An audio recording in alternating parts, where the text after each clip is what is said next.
আসসালামু আলাইকুম। চলে এলাম আমার চ্যানেলের আরও একটি নতুন ভিডিও নিয়ে। আজ করে দেখাবো ট্র্যাডিশনাল ভুনা খিচুড়ি। আমার চ্যানেলে আপনারা সবসময় ট্র্যাডিশনাল অথেন্টিক রেসিপিগুলোই পাবেন। আমার এর আগের ভিডিওটি ছিল ট্র্যাডিশনাল ওয়েতে আমসত্ত্ব তৈরি। আশা করি সেই ভিডিওটি আপনারা দেখেছেন। আর চ্যানেলে আরও রয়েছে ওয়েট লস টিপস আর হোম ডেকোরেশনের নানা রকম আইডিয়ার ভিডিও। আশা করি আপনারা সেই ভিডিওগুলোও দেখবেন। আর আজকে এই ঝুমঝুম বৃষ্টির দিনে রান্না করে ফেলবো ভুনা খিচুড়ি। একদম পারফেক্টভাবে ভুনা খিচুড়ি রান্না করতে চাইলে আজকের এই রেসিপিটি দেখুন। আশা করি আপনাদের কাজে আসবে। বিভিন্ন টিপস আমি আপনাদের সাথে শেয়ার করব। পুরো ভিডিওটি দেখুন না টেনে, আর চ্যানেলটি সাবস্ক্রাইব করে দিন বেল আইকন সহ। আর ইতিমধ্যেই যারা করেছেন তাদেরকে অসংখ্য অসংখ্য ধন্যবাদ।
ঝুমঝুম বৃষ্টি দিনে বাচ্চাদের নিয়ে ভুনা খিচুড়ি খেলাম গরুর মাংস দিয়ে, সাথে ছিল টমেটোর আচার।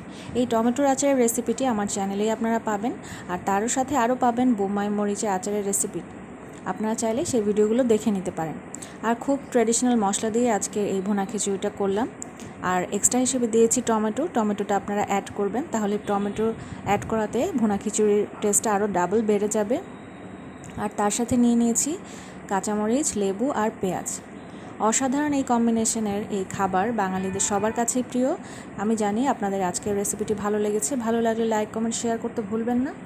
আর চ্যানেলটি সাবস্ক্রাইব করে দিবেন বেল আইকন সহ। আজকে তাহলে এ পর্যন্তই। আশা করি ভিডিওটি ভালো লেগেছে। সবাইকে অনেক ধন্যবাদ। আসসালামু আলাইকুম।